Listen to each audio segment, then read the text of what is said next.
1900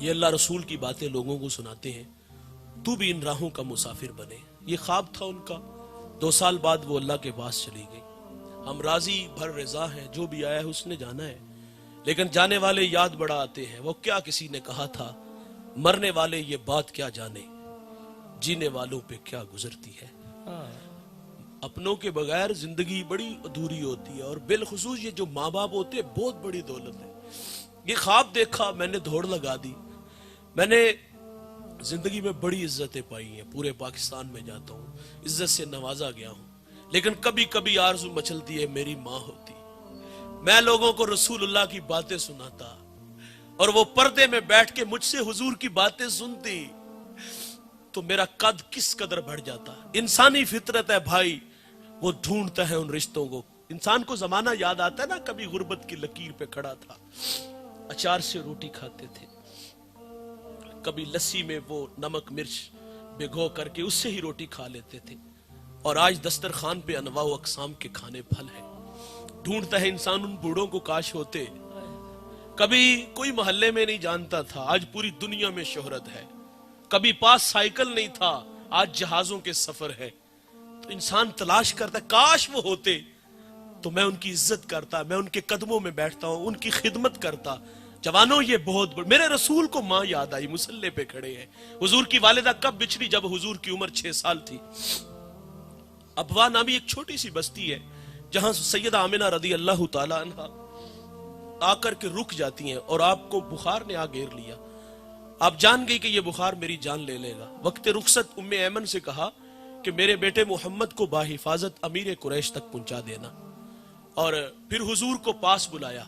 ادھر بچپنے کی معصومیت، پیشانی میں نبوت کا نور، ماں بیٹے میں کھپ سی جاتی ہے.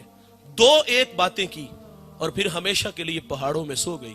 فرماتی بیٹا کلو حین میتن کلو جدید بالن کلو کبیر یفنا وانا میتۃ وذکر باقن وولدت طہرا. فرمایا بیٹا ہر نئی چیز نے پرانا ہو جانا ہے، ہر باقی نے فنا ہو جانا ہے. فرمایا بیٹا میں بھی جا رہی ہوں، لیکن سنو میرا ذکر باقی رہے گا، اس لیے کہ میں تیرے جیسا سونا محمد چھوڑ کے جا رہی ہوں. سانسوں کی مالا ٹوٹ گئی، موتی فضا میں بکھر گئے. حضور ماں سے لپٹ کے روئے، اور پھر اپنے ننھے ہاتھوں سے کالے پتھروں کی قبر بنائی، اس پہ آنسوؤں کا چھڑکاؤ کیا. جہاں تک ماں نظر آتی رہی حضور پلٹ کے ان کالے پتھروں والی قبر کو دیکھتے ہیں. میں نے سیدہ آمنہ کے مزار کی 2 دفعہ زیارت کی ہے. یہ مدینہ سے 350 کلومیٹر کے فاصلے پر ہے. مقام بدر سے 85، مستورہ سے 25. میں پہلی دفعہ حاضر ہوا تو پہاڑ کے نیچے تھا، ماحول خاموش ہے، ہوا کا کہیں سے کوئی ایک جھونکا بھی نہ آیا. لیکن جب سیدہ آمنہ کے قدموں میں جا کھڑا ہوا، یقین جانو ایسا لگا کہ اللہ نے جنت کے 8 دروازے ہی کھول دیے ہوں. ایسا لگتا تھا کہ جنت سے ٹھنڈی ہوائیں سیدہ آمنہ کو سلام کرنے آتی ہیں. ام ایمن کہتی میں حضور کو لے کے پہاڑ سے نیچے آئی. جب نیچے آئی تو پیچھے پلٹ کے دیکھا تو حضور میرے ساتھ نہیں تھے.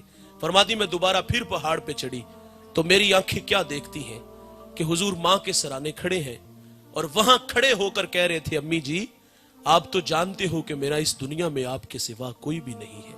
ام ایمن کی جان نکل گئی، حضور کو سینے سے لگا لیا. آقا فرمایا کرتے تھے ام ایمن میری ماں کے بعد میری ماں لگتی ہے. حضور مصلے پہ ہے، بچھڑی ماں کی یاد آئی. حضور صحابہ سے فرماتے کاش کہ آج میری ماں زندہ ہوتی، میں تمہیں نماز عشاء پڑھا رہا ہوتا، اس میں سورت فاتحہ کی قرات کر چکا ہوتا. میری ماں کو مجھ سے کوئی کام یاد آ جاتا، وہ مسجد نبوی کے دروازے پہ آ کے کہتی ابن محمد، بیٹے محمد میری بات سنو. حضور فرماتے میں نماز توڑ کے پہلے اپنی ماں کی بات کو سنتا. بہت بڑی دولت ہے ماں باپ، ان کی قدر کرو جوانوں. یہ ایک بار آتے ہیں دوبارہ نہیں آئیں گے. میرا کہنا ہے یار مانا تم شادی کے بعد بہت مصروف ہو گئے، بچے ہیں، گھر والے ہیں، کاروبار ہے، یار کم از کم 1 گھنٹہ تو اپنے ماں باپ کے لیے مختص رکھو. آپ 1 گھنٹہ ماں باپ کو تو ان کے پاؤں دباؤ، ان کے ساتھ گپ شپ لگاؤ، ان سے دل کی بات کرو، ان سے مشورہ لو، ان کے لیے تحائف لایا کرو، ان کے لیے پھول لایا کرو، ان کے لیے کپڑے لایا کرو، انہیں باہر سے کھانا کھلانے لے جایا کرو، کبھی کبھی پرانے دوستوں سے ملانے لے جایا کرو. یہ بوڑھے نہیں مریں گے اگر آپ توجہ دو گے. یہ بوڑھے مرتے اس وقت ہے جب اولاد توجہ نہیں دیتی. آپ آج سے ہی اپنے ماں باپ کو وقت دینا شروع کر دو تو یہ بوڑھے نہیں مریں گے. ہمیں غلطی لگی، ہم سمجھتے ہیں یہ شاید کہ ہم جو ماہانہ یا ہفتے بعد 500,000 روپیہ دیتے اس لیے ہماری راہوں میں بیٹھے ہوتے ہیں، اور دھوکہ لگا ہے ہمیں، انہوں نے زندگی میں بڑا پیسہ کمایا ہوتا ہے اور وہ سارا پیسہ آپ پہ ہی خرچ کیا ہوتا ہے. یہ آپ کے پیسوں کے بھوکے نہیں ہوتے جوانوں، یہ آپ کی توجہ کے بھوکے ہوتے ہیں. آپ ماں باپ کے قدموں میں بیٹھا کرو، ان کے قدموں میں بیٹھ کے یقین جانو 10 منٹ گزار کے دیکھو، آپ ایسا لگے کہ فضاؤں میں ہم اڑ رہے ہیں. عزتیں چاہتے ہو تو ان کے قدموں میں رہو. ایک دو بات گفتگو سمیٹ لیتا ہوں، بڑی اہم اور بڑی ضروری باتیں ہیں. دیکھیے والدین چلے جائیں تو انسان آرزو کرتا ہے کاش وہ ہوتے تو خدمت کرتے. ابھی میں نے اتنی باتیں سنائی، اور آرزو مچھلی جن کے ماں باپ نہیں ہے، کاش کے ہوتے تو ہم خدمت کرتے.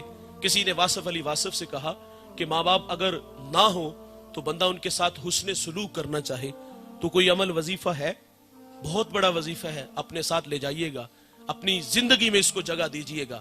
واصف علی واصف کہتے ہیں ماں باپ نہ ہو تو پوچھے جو وہ اپنی اولاد چھوڑ جاتے ہیں نا، تو فرمائے ان کے ساتھ حسن سلوک کیا کرو. دیکھیے اس مجمع میں کچھ بھائی امیر ہوں گے، کچھ بھائی غریب ہوں گے. کتنا ہی اچھا ہے کہ امیر بھائی اپنے غریب بھائی کی کفالت لے لے، لیکن ہمارے ہاں ایسا نہیں ہوتا. امیر بھائی کے دسترخوان پہ انواع و اقسام کے کھانے پھل ہوتے ہیں، باقی بچ جانے والے کتوں کے آگے ڈال دیے جاتے ہیں، روڑی پہ پھینک دیے جاتے ہیں. اور دیوار کے متصل بھائی کا گھر ہے، اس کے گھر میں فاقے ہیں، بچے روتے ہیں بلکتے ہیں، بھائی کو پرواہ نہیں ہوتی. میں اس شخص کو جانتا ہوں جو 5 فیکٹریوں کا مالک ہے، اسی فیکٹری میں اس کا بھائی ملازم ہے، بھتیجے بھی گالیاں دے لیتے.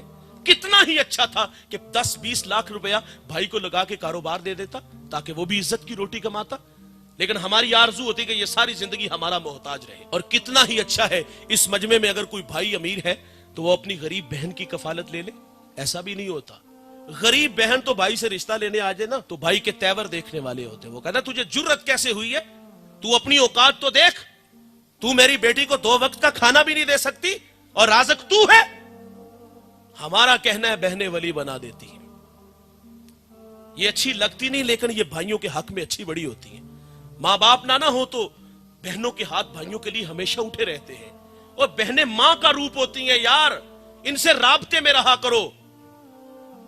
لیکن یہ ہمارے گھروں میں 6 مہینے بھی نہ آئے تو ہمیں کبھی ان کی یاد ہی نہیں آئی.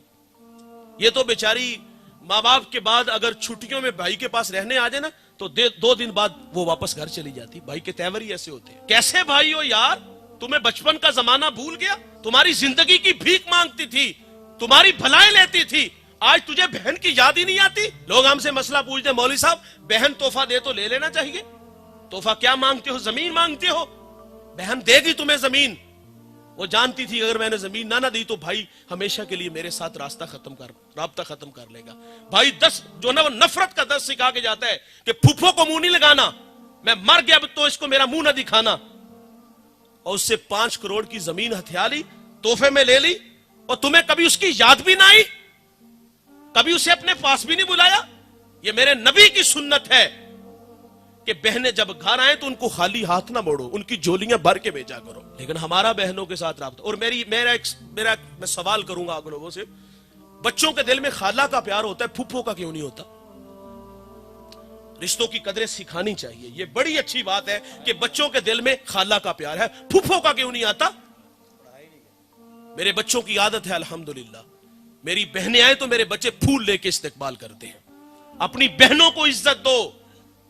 اور ایک بات یاد رکھیے گا، جس گھر میں بہن بیٹی خوش نہیں روتی ہوئی گھر سے جائے گی اس گھر میں رحمت کے فرشتے نہیں آئیں گے.